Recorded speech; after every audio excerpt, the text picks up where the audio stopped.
In this video, I'm going to share how technology can help dyslexics get better grades in exams. I'm going to do this by sharing information from two different external sources. Both are UK-centric, but the information in here is pertinent no matter what country in the world you live in. The technology will help any learner. I'm then going to explore what makes exams and school hard for students with learning differences. And I do say learning with differences, not just dyslexia. My background is dyslexia, but I've helped students overcome difficulties with lots of other learning differences. I'm then going to explain why technology helps overcome these issues and introduce you to lots of different technologies. You will not be expert at anything, but you will have an awareness of these different technologies, and then I will guide you to different videos to learn more. The first source I want to look at is an article in The Independent, and in it talked about the fact that dyslexics were discriminated against in the current GCSE exam system. GCSEs are what students in England take when they are 16, and the article concentrated on English and maths. The reason they did this is these are really key qualifications. Without English and maths GCSE, students are not able or are very limited in the further and higher education courses they can do. And grades 9 to 4, well, grade 9 is a very, very high pass, and grade 4 is the lowest pass you can get. So it's talking about students achieving English and maths pass to excellent grades, and we learned that learners without special needs, 70.6% of students passed, whereas learners with dyslexia or other learning needs, only 35% passed. That's a huge difference. You are twice as likely to get grades 9 to 4 if you're a learner without special education needs. Now we know that dyslexia has nothing to do with intelligence. Therefore, we would expect these percentages to be very, very similar, but they're not. And the article went on and said that many successful dyslexics say that they're successful despite their education, not because of it. And this tells me the education system is failing dyslexic learners, and I do believe that they are discriminated against in exams. And it's not just dyslexics. My second source is some guidance given by the Joint Qualification Council, again UK-centric, and I'm not going to read this out, but it's basically saying that students with learning needs should be using technology. They should be getting into the digital age, and this was advice given in September of last year. And if you want to find out more, you can click this link, which I will make available below, and you can see exactly what the JCQ are suggesting. It's worthwhile asking the question, why do dyslexics underachieve in exams? And in order to do that, you have to also say, well, exams are a culmination of school, so let's also look at why dyslexics underachieve in school. Every exam is as much a test of speed as it is of knowledge, and therefore speed reading is really important. If you read the exam question wrong because you're panicking and you're not a good reader, chances are you could write correct information but not get many marks because you're not answering the question that has been posed. Exams require students to remember a lot and be able to recall that quickly in an exam. They need to be organised and use time management, and they then need to write really quickly to get as much information down that they can achieve marks for. These are all things that dyslexics struggle with.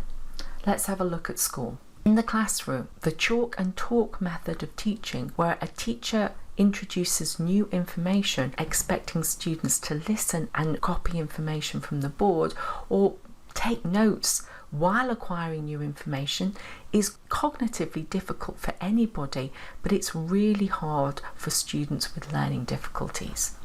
When children are doing homework, they're expected to read to learn. So they might be reading the notes that they made in class that day, or they might have to read worksheets in the classroom or at home, or textbooks, or photocopies of textbooks, or do research on the web. All of those require reading before they can learn. And whenever students need to be assessed, they need to write. Very, very few marks are given for oral exams. And what happens with dyslexic students is they often spend a disproportionate amount of time producing written work, and it doesn't look that good, and therefore they often get poor grades that don't reflect the amount of time they put into it. And so students can wrongly believe that they're stupid, they're not very good at a subject, when actually in fact they're just not very good at writing. So how does technology help dyslexic students? To better understand that, I think we really need to appreciate the importance of reading at school. When students first start school, it's all about learning to read.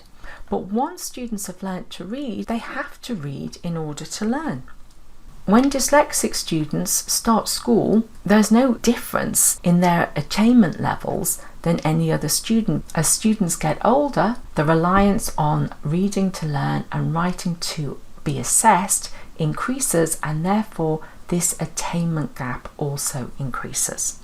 Where I think the education often fails dyslexic students is they have completely confused literacy for intelligence. Literacy is not the same as intelligence, and this is particularly noticeable when it comes to marking written work. When it comes to the quality of any writing, there are two aspects. There's literacy and there's content, and I would say that literacy, while important, is not what is really needed in the world of work. So literacy would be about your sentence structure, your spelling, your grammar and your vocabulary, all things that I'm not very good at. Whereas your intelligence is demonstrated by how you understand things. Are you creative? Do you have ideas? Are you insightful? Can you make helpful observations? Can you analyze problems and solve them? Are you innovative? Is what you're writing useful or helpful? This is what's important in the world of work, and yet this is what we often concentrate on in school. I find that students can get hung up on this side of things and therefore not concentrate sufficiently on the content, when in actual fact they could be really gifted at a subject. Dyslexics tend to be very creative, great at solving problems, but rubbish at literacy, which is why I teach students how to use technology to concentrate on the content. I've noticed a performance gap that spirals over time, and I'll try to explain quickly why. Often students put in a lot of work to produce written work that they hand in, but they get poor grades. They compare themselves to their peers that seem to have spent a lot less time on doing that work, and they assume that they can't be very good. They have low self-esteem. They just think, I'm not very good at this subject, which makes them anxious. They assume that they're not academic. They might even think that they're stupid. And after a while of working hard and getting poor grades, it's really easy to give up, to have low expectations, to stop trying and find alternative ways to be accepted, be it drama or sport or being the class comedian. I've made it my goal for the last 6 years to find technology that enables dyslexic to overcome any problems they have with literacy and just concentrate on learning, understanding and producing great content that receives good grades from teachers and is therefore the basis to go on and revise well for exams. Truthfully, literacy is mistaken for intelligence way too often in school. But the great news is that technology enables students to overcome any difficulties they would have with literacy, and it empowers all learners to achieve their full potential. I hate the fact that too many children that are really bright underachieve academically, and they wrongly believe that they are stupid, when life-transforming technology is freely available. And when I say freely, I mean freely. The vast majority of the technology that I share with students is free, and that isn't free is very reasonably priced, and people aren't using it because it's too expensive or it hasn't been invented yet. It's because they do not know that it already exists, and as a consequence, way too many students are underachieving needlessly. So what technology would help dyslexics and other learners get better grades? And I'm just going to go back to the list that we looked at a few minutes ago. Here is what we expect students to do at school, and Within Reading to Learn, we have the technologies of text-to-speech, electronic textbooks, immersive reader, and dyslexia-friendly fonts. All of those help students read to learn, and I have videos for each one of those subjects. When it comes to learning in the classroom, there are brilliant online resources, videos, podcasts, quizzes that check understanding, and apps that really can transform classroom learning and revision for students. I use videos a lot when I'm teaching because students can stop, rewind, replay at any time. And that's particularly important for me because I teach groups of students of all ages and abilities. Using videos allows students to go at their own pace. And when it comes to writing, we have touch typing, predictive text, and dictation, all of which really help students produce better quality written work. And again, I have lots of videos on these, particularly the area of touch typing. And the next slide will make it obvious why I concentrate on touch typing. When it comes to technology to help with exams, with reading, I recommend a computer reader. With writing, I recommend students be laptop users.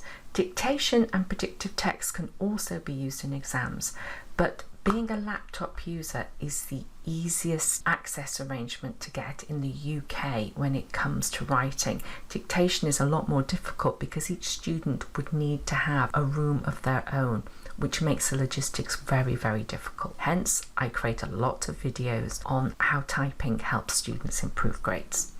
And when it comes to memory, recall, organisation and time management, rather than technology, I use different strategies and techniques that I teach students to improve each of those areas. So if we go back to English GCSE, now what I'm suggesting will not help with Maths GCSE, but it will help with any essay-based subject. So not just English, we're talking history, RS, psychology, English literature, physical education. Any exam that requires students to write essays, this technology will be transformational. Where possible, I always recommend that my students use a computer reader in exams. This is independent learning. It can be used in any exam and it just reads the questions out aloud to students. I also recommend they're laptop users in exams. If students are laptop users in exams, then they can type their answers, and if they can touch type, it's really easy to copy all the correct spellings without slowing down. So this is what I consider the winning combination for any essay-based exam. Most people haven't heard of computer readers, so how can you find out more? Well, I have a video about that. And if you want to know how typing in an exam can really increase your grades, I've created a video that explains this table. And it basically shows that even those students with learning difficulties who have poor working memory, poor processing speed, who find exams very difficult, if they type, they can write so much more and therefore make up for their difficulties by just writing more in the finite time available to them. How does writing improve the quality of written work? Well, I've created a number of different videos to explain, but exactly how it improves depends on the device or the software that you're using. So this video will show you how to improve the quality of your work if you type it in Microsoft Windows 365. This one will show how to improve if you're doing it in Word Online. And please remember that Word Online is completely free and anybody can use it, and there is some beautiful assistive technology in there. And if you're using Google Docs or Google Classroom, this is a Chrome extension that really helps students get better grades. This is a quicker video that explains the many advantages of touch typing work, and this video goes into more detail to explain how students can use typing skills to get better grades. That completes my overview of the technology that helps dyslexic students get better grades in exams. And obviously, if you want to use technology in exams, it needs to be your normal way of working. And that's why it's important to use it every day in school, because then it's second nature and it's easy to use it in exams. If you'd like to find out more, I create many helpful videos for parents, teachers and students. The goal of Achieve Now, and therefore this channel, is to help learners achieve their full potential. And to this end, I create many free resources. And here are just a few of the free resources I have created. And in the details below, I'll tell you how you can download those. If you found this video helpful, please do give it a thumbs up and subscribe to my channel. If you then hit the bell button, you'll be informed when I create new videos. Thanks for watching.